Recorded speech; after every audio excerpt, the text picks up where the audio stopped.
Topic name is acceleration. बच्चों आज हम एक्सेलरेशन के बारे में जानेंगे और यूनिफॉर्म एक्सेलरेशन क्या होता है इसके बारे में जानेंगे।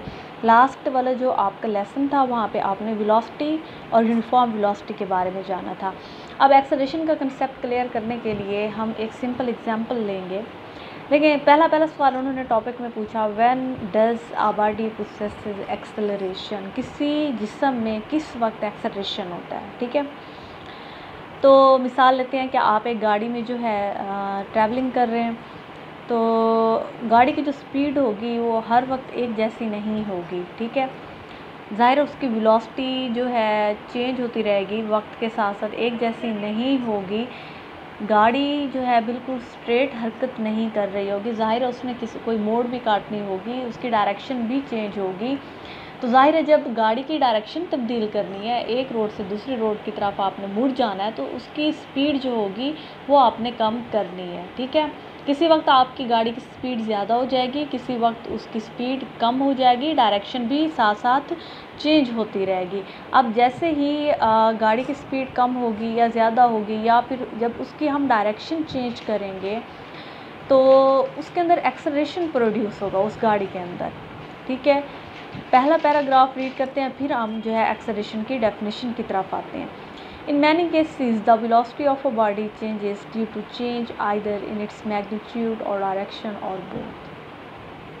जो वेलोसिटी होती है किसी बॉडी की वो चेंज होती है। ठीक है, किस वजह से चेंज होती है, उसकी मैग्नीट्यूड चेंज हो सकती है या उसकी डायरेक्शन सिमत तब्दील हो सकती है, या फिर दोनों एट अ टाइम, या जैसे भी है दोनों चेंज हो सकती हैं। मैग्नीट्यूड मिकदार, डायरेक्शन सिमत, मैंने आपको बोला था कि आपकी गाड़ी अगर आप ट्रैवल कर रहे हो तो गाड़ी हमेशा स्ट्रेट नहीं चलती रहेगी, आपने एक रोड से दूसरी रोड की तरफ मुड़ना होगा। तो ज़ाहिर है अब उसकी स्पीड यानी उसकी जो मैग्नीट्यूड होगी वो कम या ज़्यादा हो सकती है, अब सिमत भी तब्दील हो रही है। The change in the velocity of a body causes acceleration in it. सवाल था when does a body possesses acceleration, acceleration किसी जिस्म में किस वक्त पैदा होता है। तो आपने ये जो पहले पैराग्राफ की 3 लाइन्स है इसमें लिख देनी है, क्योंकि देखो लास्ट में वो कह रहा है the change in the velocity of a body causes acceleration in it.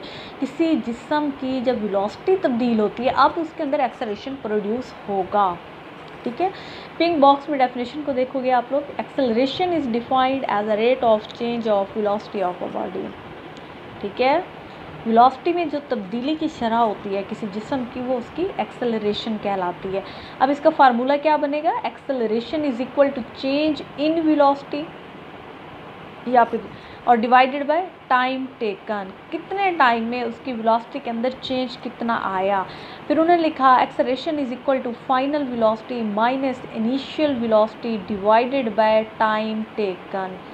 अब चेंज इन वेलोसिटी जब हमने निकालनी है तो हमारे पास उसकी जो इब्तदाई वेलोसिटी थी उस गाड़ी की, या उसकी जो इनिशियल वेलोसिटी थी वो भी हमें पता होगी, और जहाँ पे जिस पॉइंट पे उसकी फ़ाइनल वेलोसिटी हुई वो भी हमें पता होगी, क्योंकि हमें चेंज इन वेलोसिटी चाहिए।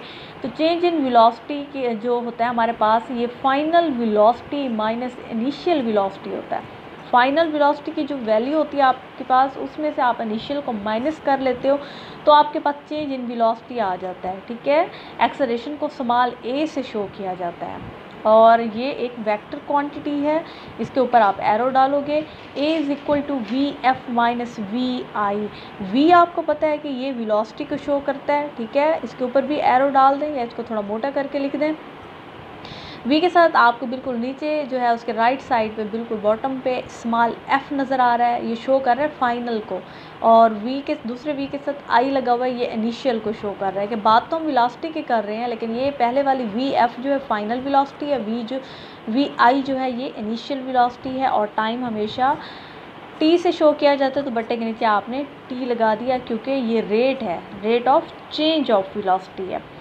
अच्छा, taking acceleration as a, initial velocity as vi, final velocity as vf, and t is the time interval. SI unit of acceleration is meter per second per second.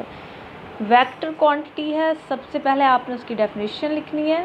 ठीक है, उसके बाद फार्मूले की heading देनी है, उसके बाद आपने उसके यूनिट की हेडिंग देनी है। लास्ट में आपने ये बताना है कि ये क्वांटिटी कौन सी है, वेक्टर के स्केलर, तब जाके आपको 2 नंबर इसके मिलेंगे, आप जब ये छोटी छोटी चीज़ों का ध्यान रखोगे। अब इसका यूनिट कैसे आया, मीटर पर सेकेंड, मीटर पर सेकेंड, मीटर पर सेकेंड पर सेकेंड। अब इसका यूनिट देखें, एक्सेलरेशन जो है is equal to V F minus V I over T है, यानी बटे के ऊपर तो v है और बटे के नीचे t है। अब ये बताएं वेलोसिटी जो थी, क्या उसका यूनिट आपको याद है, मीटर पर सेकेंड याद होगा, ठीक है।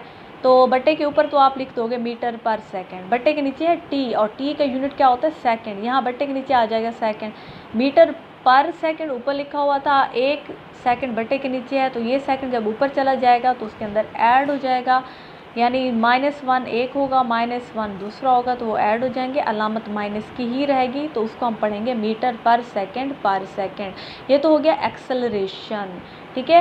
एक्सेलरेशन इन्वॉल्व था किस चीज़ से, वेलोसिटी से, कि वेलोसिटी तब्दील होगी तो एक्सेलरेशन प्रोड्यूस होगा। अब यूनिफॉर्म एक्सेलरेशन क्या है, कैसा एक्सेलरेशन जो तब्दील ना हो, जो चेंज ना हो, जो एक जैसा रहे। तो पहले हम इसका पैराग्राफ रीड करते हैं, फिर इसकी डेफिनेशन की तरफ आते हैं।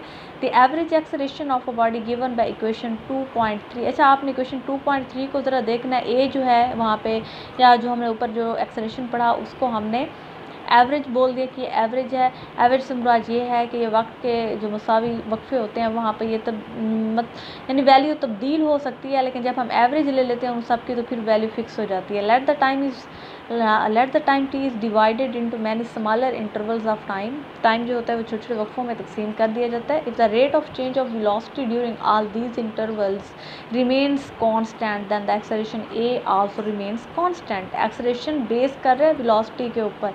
अगर वक्त के बराबर वक्फों में, मसावी वक्फों में अगर वेलोसिटी जो है बराबर चेंज हो रही हो, एक जैसी तब्दील हो रही हो, तो अब जो ज़ाहिर है उससे जो एक्सेलरेशन प्रोड्यूस होगा वो भी रिमेन कांस्टेंट होगा, नो चेंज होगा। यूनिफॉर्म लिखा हो, कांस्टेंट लिखा हो, नो चेंज लिखा हो, एक ही बात है। Such a body is said to possess uniform acceleration.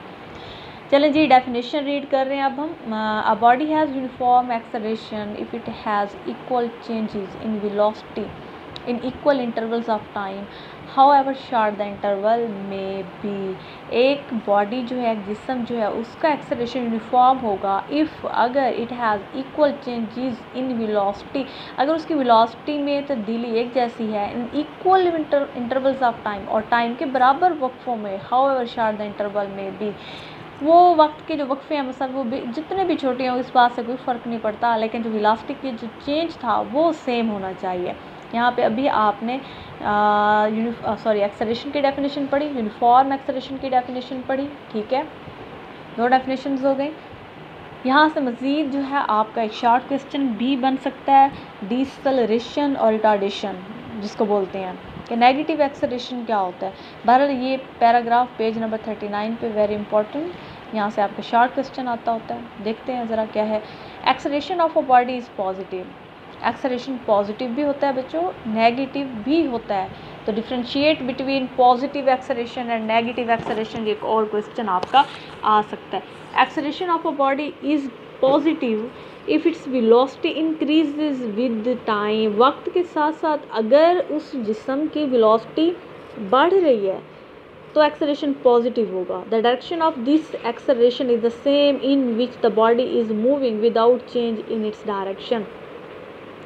इस सिचुएशन में एक्सेलरेशन की जो सिमत होगी, जो डायरेक्शन होगी, वो भी बिल्कुल उसी ही डायरेक्शन में होगी जिस डायरेक्शन में बॉडी जो है मूव कर रही है, ठीक है। अब acceleration of a body is negative, ज़ाहिर नेगेटिव भी होगा इफ़ अगर velocity of the body decreases, अगर उस जिस्म की वेलोसिटी कम हो रही हो।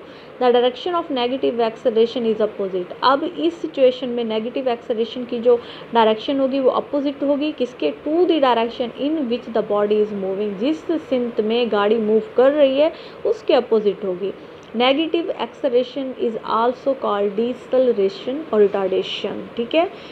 ये आपके शॉर्ट क्वेश्चन आता है, व्हाट इज़ नेगेटिव एक्सेलरेशन, या फिर व्हाट इज़ डिसेलरेशन, या फिर व्हाट इज़ रिटार्डेशन, ठीक है। और differentiate between positive acceleration and negative acceleration आ सकता है।